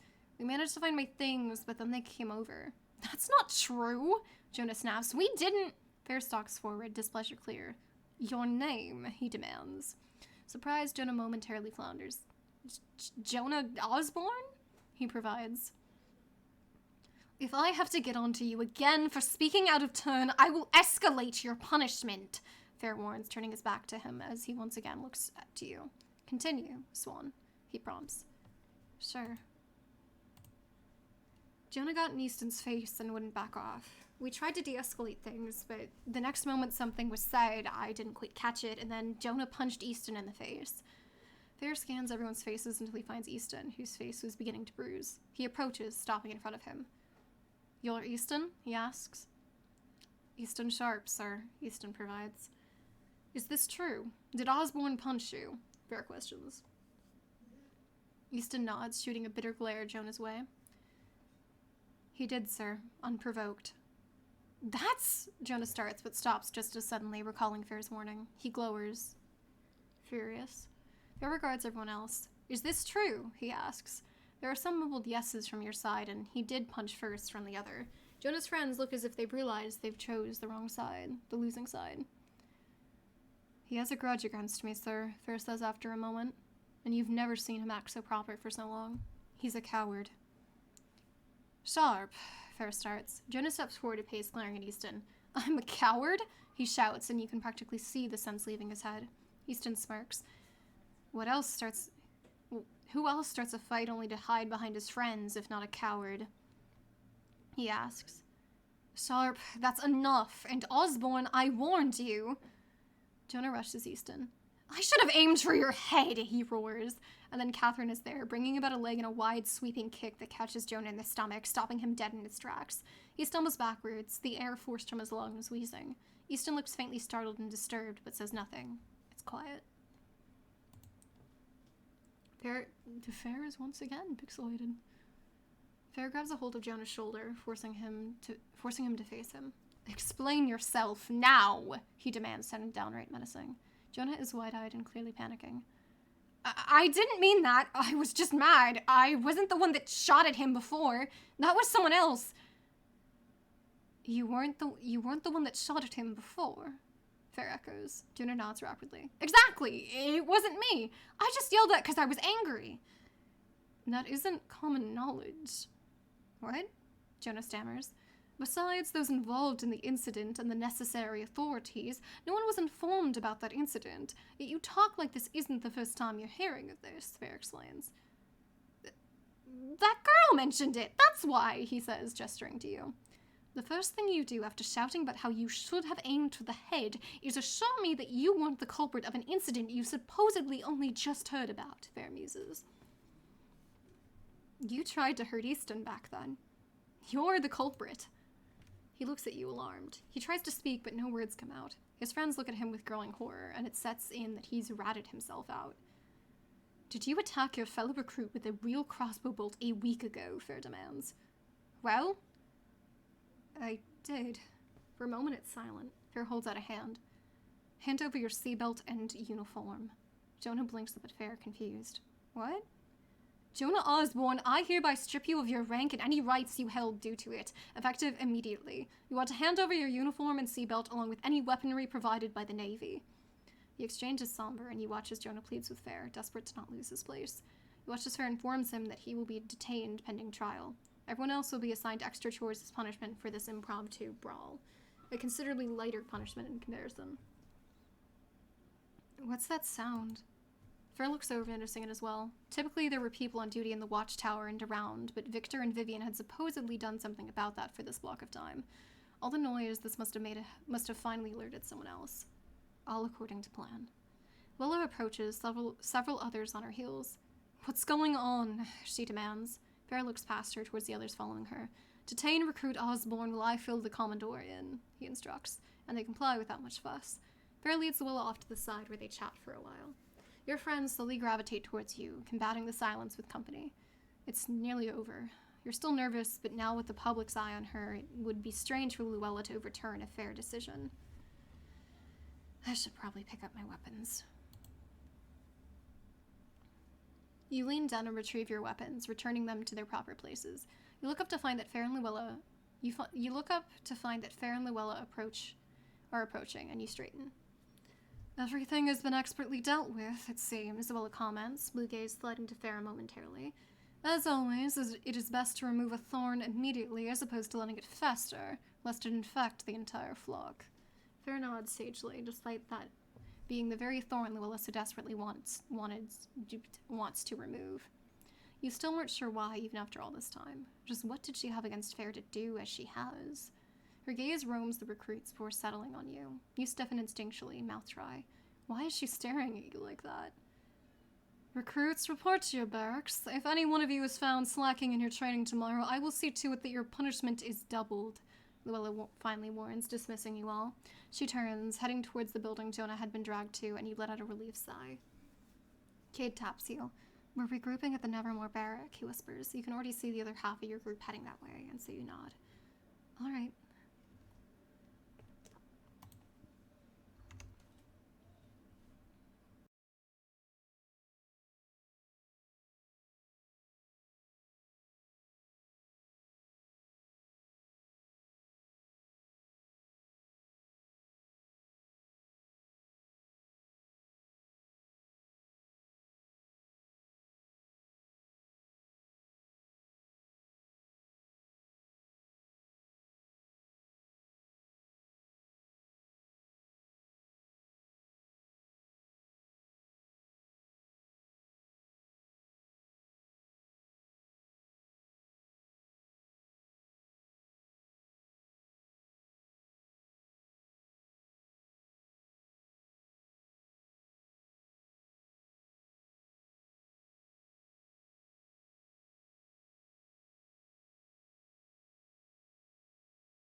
The group of you regroup in the hall of the barracks. Everyone is in good spirits and congratulating one another. Kitty's voice is, as usual, the loudest. He's singing the praises of himself, you and Rowadog, although when the rest complain, Easton, what are we, chopped liver? He begrudgingly acknowledges their contributions as well. Fuck, the screen! I cursed! No! It's fine. I'm not a problem.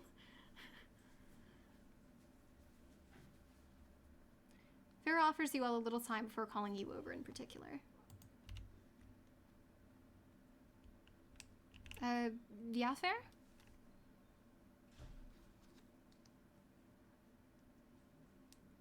Hello. It's been quite a day. This is not how I expected my break day to go at all, to be honest.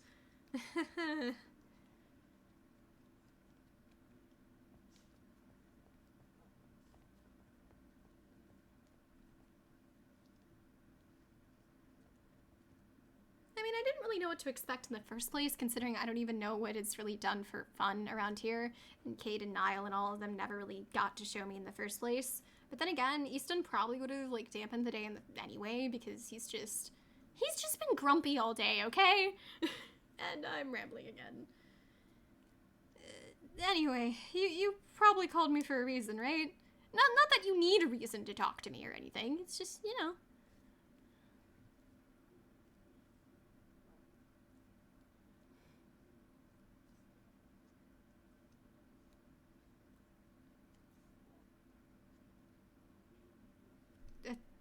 Oh. Thanks. Sorry, that's probably a weird reaction, right? It's not that, okay, I don't want you to think no one's ever said that to me, because that would be, like, really, really, really sad, and that's not the case. It wasn't ever said so much that I'm kind of used to it, so I'm kind of just taking it in. Sorry, I'm making this weirder than it needs to be. Okay. Okay, I'm calm, I'm calm, I'm calm, I'm calm, I'm calm. Sorry, I don't know. I respect you a lot, and I guess naturally want to live up to your expectations, so it's kind of just nice to hear.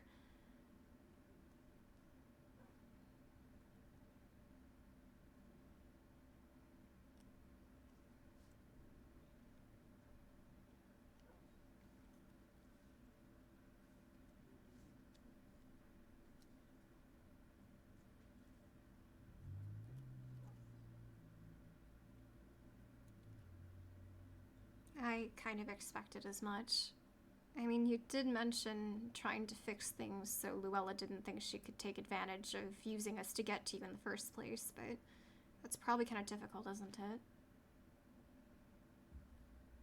Considering you're sponsoring me, unless you kind of just cut that off entirely.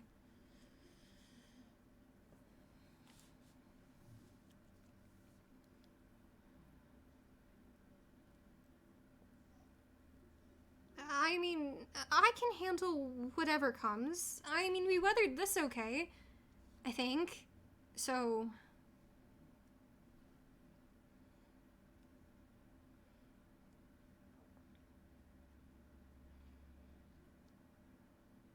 And I mean, it's not like you're gonna be here forever, right? Because you're just here because your ship needs to be repaired. So... Yeah. Luella really is a cruel sea, ain't she?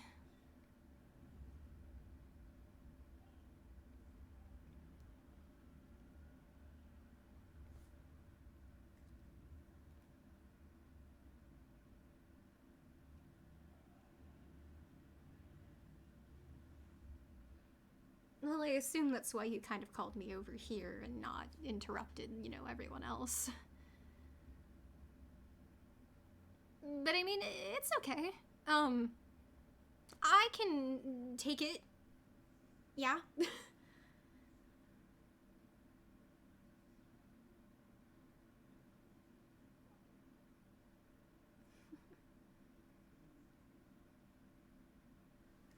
sometimes I don't think I'd understand fun even if it hit me in the face, so it's really alright.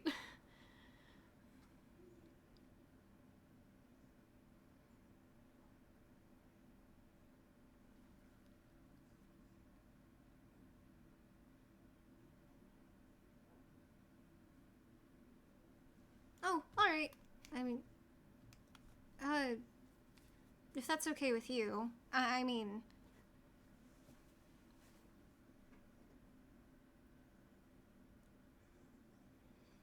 We all should probably be heading back to our barrack anyway. It's pretty late. And Luella wanted us to anyway.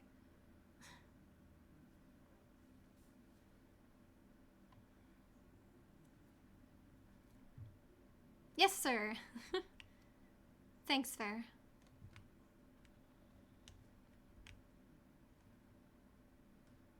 Okay, guys, we should probably head back to the barrack. Well, before Luella tries to, you know, get us in trouble on something. I mean, hey, we'll come back tomorrow. Or at least I will. I'll stop by. I mean, with the way you were talking, I don't know if the others are gonna want to kind of come visit, you know, Kitty.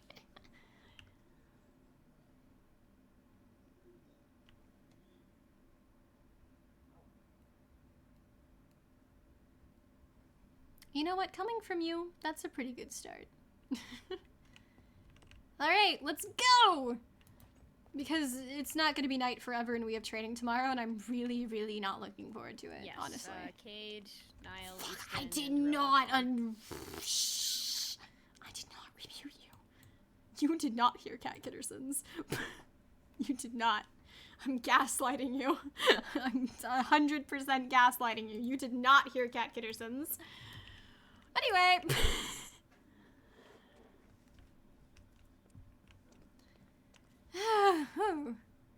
Okay, so on the next, you know, the next, oh wait, what's that? I'm grabbing it.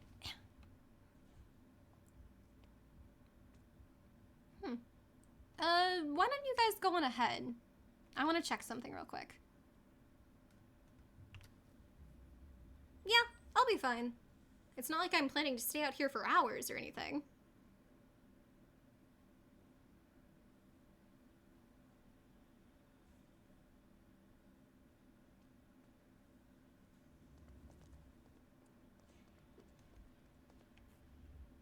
Okay. What does this one say? You are not safe. They have eyes on you. They used you once. Who's to say they can't do it again? The only way you can protect them is to leave. The diamond will show you the way. Leave tonight. Tell no one. Leave? But everything's fine now. I mean, yeah, the danger isn't over, but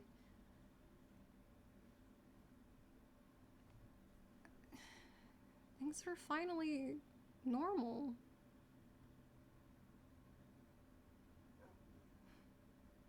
That's selfish of me, isn't it? I want to stay, but is this really wrong? They used me once to get to Fair. Who's to say they won't again? And if they do, who's to say we can fix it?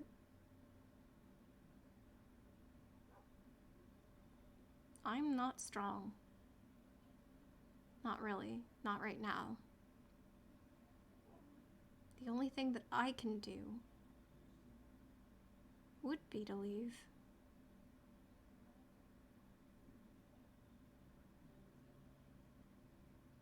Because if I leave, I was really the one that connected Easton and Niall and Cade to the Nevermore crew. They wouldn't have really started interacting otherwise. So if I leave, they'll be safe too, right?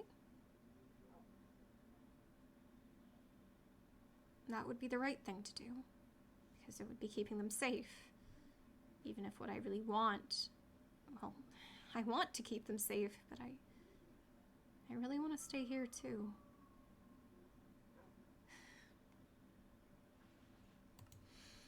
I don't know who's writing these, and this is probably really, really dumb of me. I've always wondered where that gate led. I don't know how to steer a boat. Hey! Look, okay? If I'm gonna leave, you can't come with me. Fair needs you. And so do the others. It's not... Don't follow me, okay? Hey. You're my friend, okay? And it's not like I want to leave, but... You're a good boy. Okay, just look out for them. For me, okay?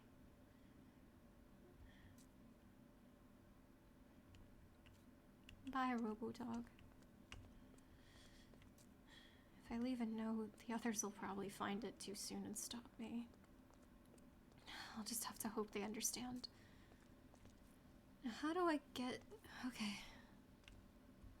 Okay.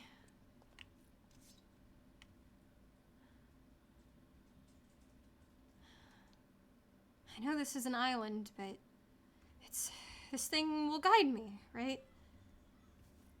There's gotta be a way off this island that will work.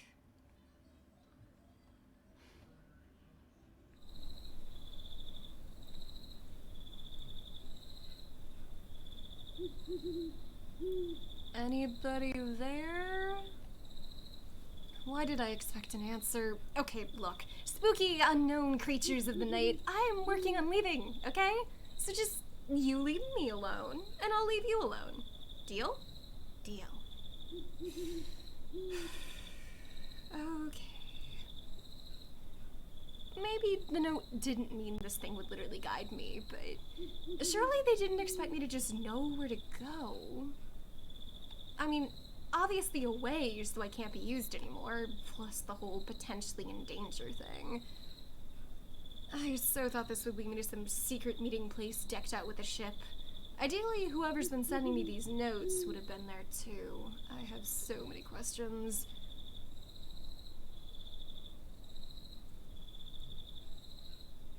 Maybe I should turn back. I mean, this whole situation screams of stranger danger. I don't know who wrote the notes, I don't know who gave me this diamond thing, so I shouldn't trust it. Yeah, it was just a moment of weakness.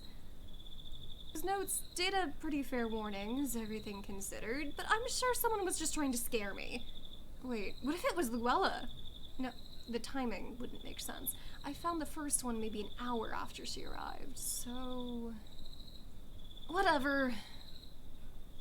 You're overthinking this, Swan. Just... You can find another way to leave. I'll go back and talk with Fair. Hey, wait! Ah! Kitty, you scared me! You gonna leave? Leave? Oh, That says it all! You are! Well, it's a little complicated and wasn't exactly my first choice. Were you even gonna tell me? You weren't, were you? You were just gonna up and leave me, huh? What a great friend you are. Wait. You left Robo-Dog to break the news, didn't you? That's why he was at the barrack alone. If I wasn't there, you were just gonna let us all find out you'd up and left through him. Except he can't tell us that, so we'd all thought that something happened to you. Did you even leave a note? I was worried that if I left a note, one of you guys might find it too soon and try to stop me. Here we were having this grand old time. I finally got to prove to Fair that I could do things too. And we did that together. You, me, Robo-Dog, I guess your other friends were there too. But I was having fun. Weren't you? Weren't you having fun? We went against bad guys and won. We did something great. We were a team. This doesn't change that. We are a team. It's just... Doesn't it? Because teammates don't just up and leave in the middle of the night without a word. Teammates don't hide things from each other. It's not that I didn't want to tell you. I just didn't know how. What? Because I wouldn't have believed you? That's a pretty lame excuse if you ask me. You wanted to leave. Don't lie. No, that's not it. Is this why? Someone paid you to leave, huh? No! So this matters to you, huh? What's so important about it anyway? It's just a double rock! Hey! Hey, I really need that. Please give it back. Oh, you need it, huh? Well, then come and get it! Kitty!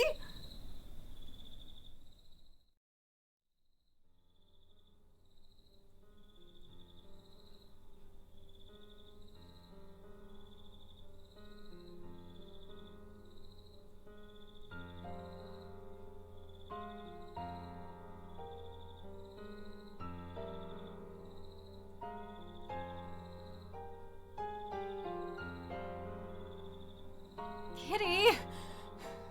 Where are you going?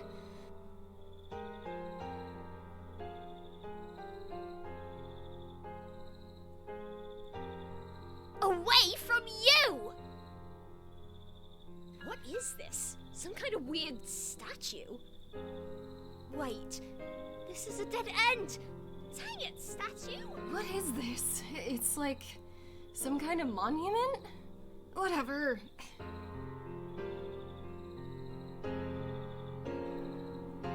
Kitty!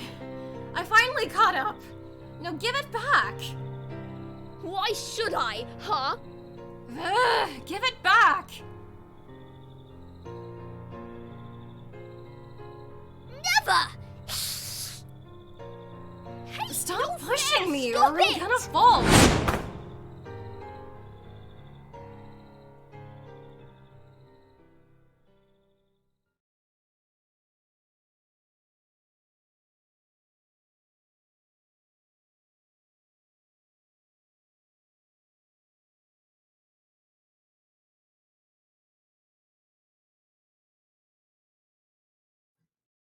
Hello, my Swanlings! And we are done! I hope y'all enjoyed my origin stream.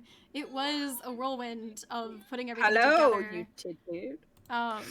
What the fuck did I just say? Ah, shit, that's the fuck. Can I be off? Swear jar. Unless I was. I was.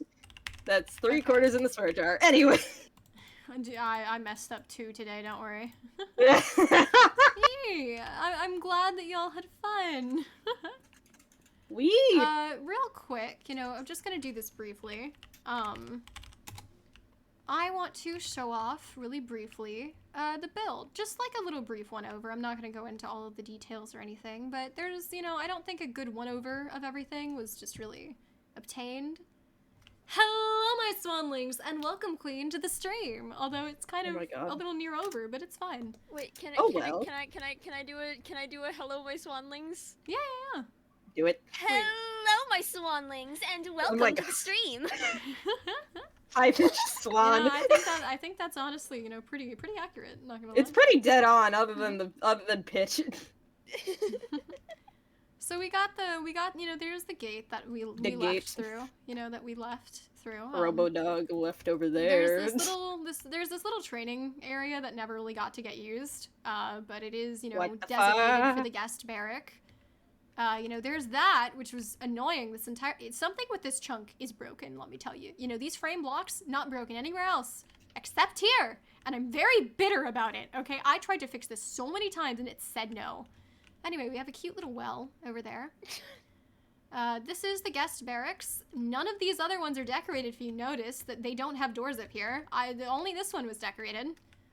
Lol. Only this one, because just could not be bothered, frankly.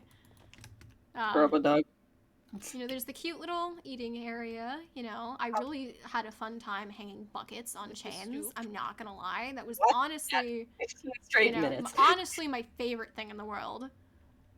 We have our nice little paths, we go this way. It was fun putting the trees down. We have our big boy training ground where they covered up the hole, or the crater I made right about over here. We have Robo Dog. There's this little training area, which honestly I find to be really cute. Oh no, where did it go? Oh yeah. What happened to the training dummies? They're like invisible. Oh. What happened? This is I can't show how I got this man stabbed through the chest.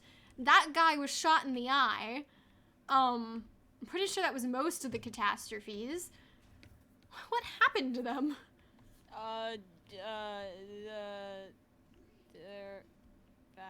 Where I forget where they go. Lord only knows.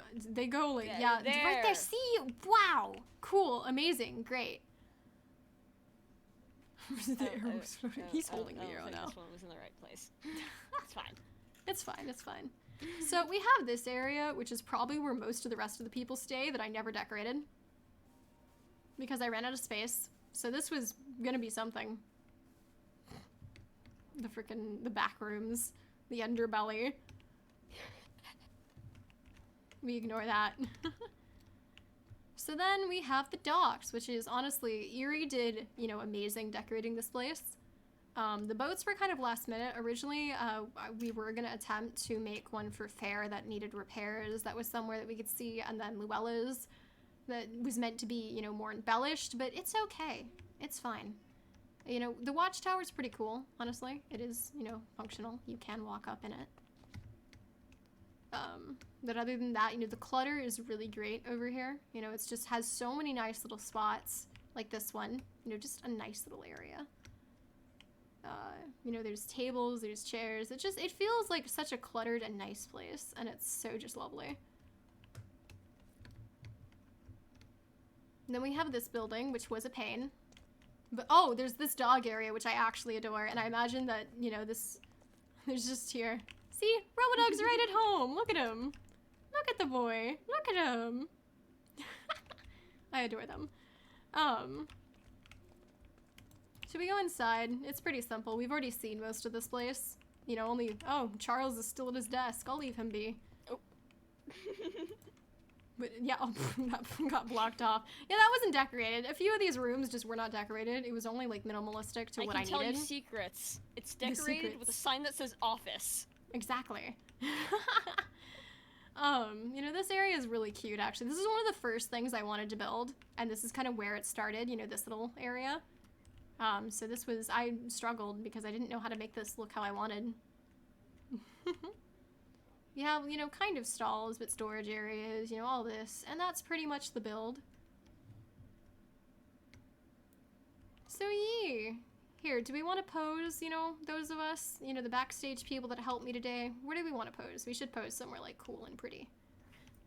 You know, if we're actually gonna go somewhere pretty, let's, like, go in front of this thing. Let's just sit down. You know, let's get a little sit down. Oh.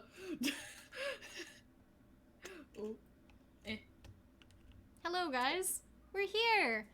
So there's me, there's Kat Kitterson, who typed for every single character today.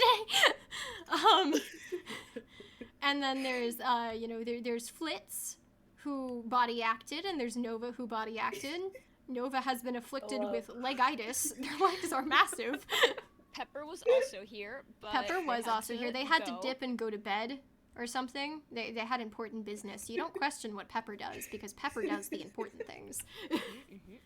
So Pepper was also a really big help, and there's a lot of other people today that helped. Chris helped me edit my cinematic. Nova filmed my cinematic, because I did not have time. Kat voiced Kitty, if you could not tell. I obviously voiced myself. You know, such a grand, you know, appearance. Crispy chicken. Really? Ooh, nice. Now I'm hungry, bro. You can't do this to me. There's a bunch of other people that I could probably name. When I upload this to YouTube, I likely will list them all. But otherwise, I think it's about time we end. So let's, you know, fade to our lovely ending screen. And I hope y'all have a good rest of your morning, afternoon, day, night, whatever time of day it is for y'all. This is Swan Sorcerer signing off. Bye! Bye-bye.